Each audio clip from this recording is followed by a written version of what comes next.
you're in a good place now. You are listening to Perspectives with Ashley Berges. Welcome back live to Live Your True Life Perspectives, and I'm your host, Ashley Berges. On today's show, we have a notable author that's here to share with us some inspiration. We're going to have some inner self inspiration. We're going to be able to connect with life situations that we all deal with and be able to experience that together. I think that being able to have emotion and connection is so powerful. It's even more important now than ever, being mindful, being aware, being able to express yourself and have those feelings and be able to connect with other people. Joining me today is Rosalind McClean. Rosalind is a Caribbean author from the Commonwealth of Dominica and a best-selling author of Oceans of Thought Book 1 and Oceans of Thought Book 2. They're inspirational walk through the inner self, life, and history. And we're going to be talking about that today. We're going to have a lot of motivation today. We're going to feel good today on today's show. Rosalind, so great to have you on Live Your True Life Perspectives. How are you doing today? I'm great, Ashley. Thank you so much for inviting me to your show. I really appreciate it. And I'm doing good, thanks. A lot of sunshine outside. So it's going to shine some light on this interview. Amazing. And we had a great discussion yesterday on the phone, and it's awesome to meet you. And I love that you are so direct and you put out these feelings and emotions that I think we all feel, but you're able to articulate it so well. Tell me a little bit more about what the creation of Oceans of Thought, how that came to be birthed. I'll start like this. I have been writing for quite a long while since I'm a child. I've been doing a lot of poetry readings, and I would be taping my voice. In those days, there were no cell phones, so I would just use a cassette tape. And so I have all this work I had saved. And my sister had passed away, and, I'd been writing, and then the pandemic hit. There was a pandemic. And I've been working from home and had all this extra time because I would write at night. And so I just kept writing my feelings and writing the situation, what happened around her passing away, and writing other life experiences. And then my daughter said, "Mommy, why don't you start a book?" And I had absolutely no idea how to start this book. So I did some research. She told me, "Look online, you'll find somebody." And that's what I did. I looked online and I found a coach named Nat Mitchell. And I messaged him as to how to, if he's legit, let me know. Because, you find all these people online. And he responded. And 3 months later, I had a bestseller. I took his course as to how to put my work in the book form. Because I had all my material, but I had no way how. And he guided me in his class, in his course, and that's how I started putting the work in, sharing my work with everyone. That's amazing. It's great that you're able to put that together and being a best-selling book on top of that. And so let's talk about, let's jump into Oceans of Thought Book 1. One of my favorite poems by you is "Yes, She's My Sister Too." Give us some backstory on that, and I'd like you to read it in a little bit too, but give us some backstory on that poem and where that came from emotionally. My sister Yvonne and I were very close growing up, as through her life. And she fell sick, she fell ill, and became paraplegic. So she was like that for at least 8 years before she passed. And, being away from home, I was away from home, so I'm not there actually to see what was actually going on. A lot was hidden from me, so, And with that being said, sometimes you feel like you're left out, or things are happening around, with family, and you feel ostracized because you're left out of decisions.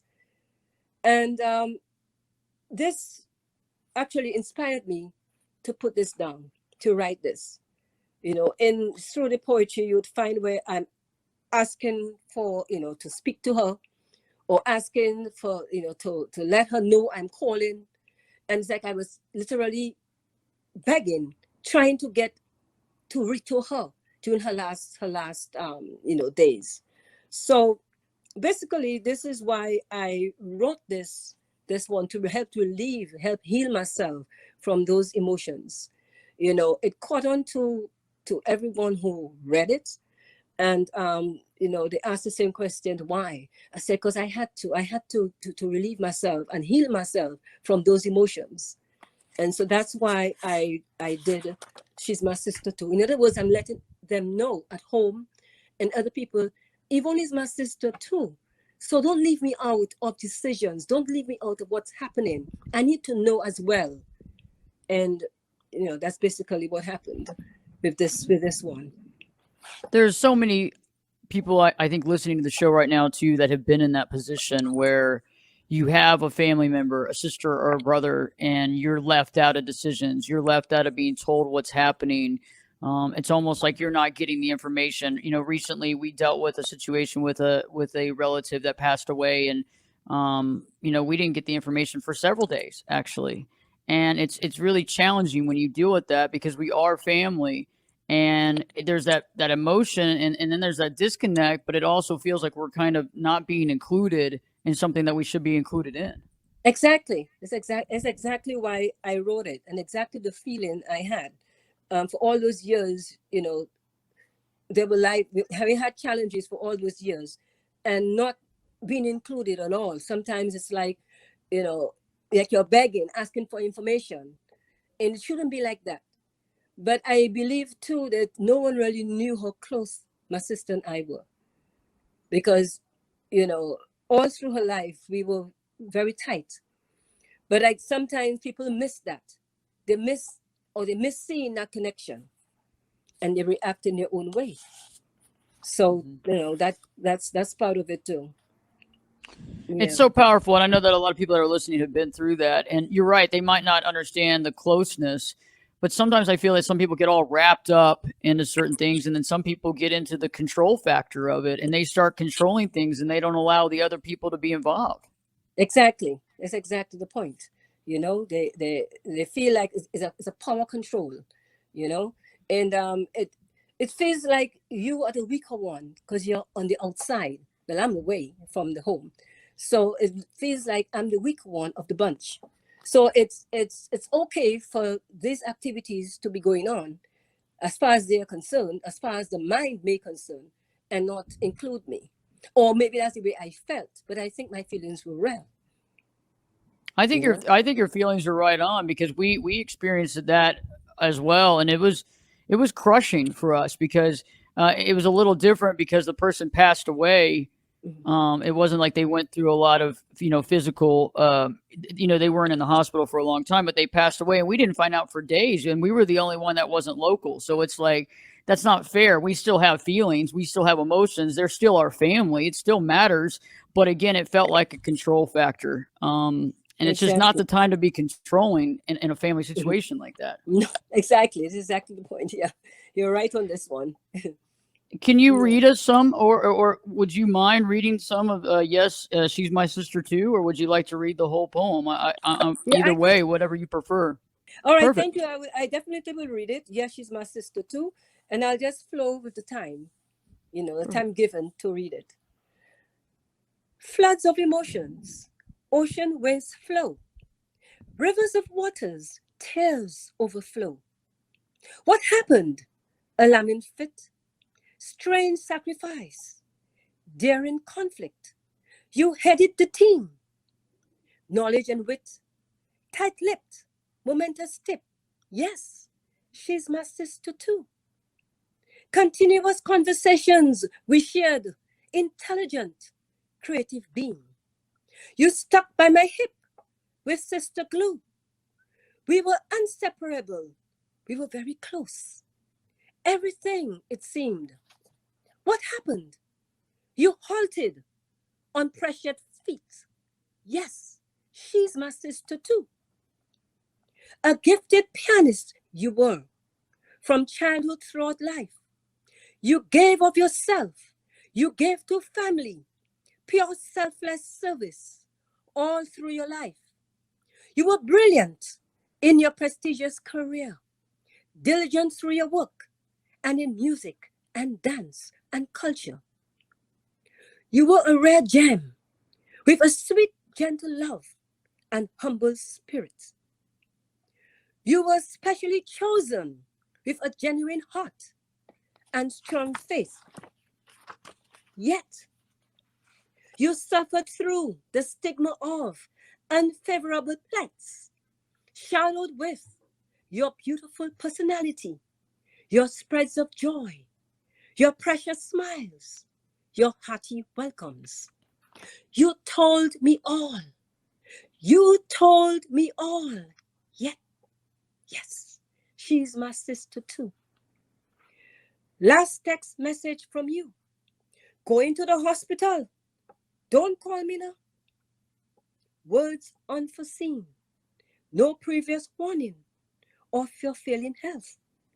Distress unmeasured. Discontentment prevailed. Say hi and bye. Hurtful cry. She must not be stressed. Shocked. I complied. Yes, she's my sister too. Numerous phone calls unanswered. Numerous text messages unreturned. Numerous inquiries unfulfilled. Moments of continuous plea undelivered. Travel plans unresolved. Conflicted demands overall. Tell her. She can hear. Tell her. It is me. Precious moments, irreplaceable. Yes, she is my sister too. Then she was told. She stared, looking at the sound of my name. At last, she knew I was calling.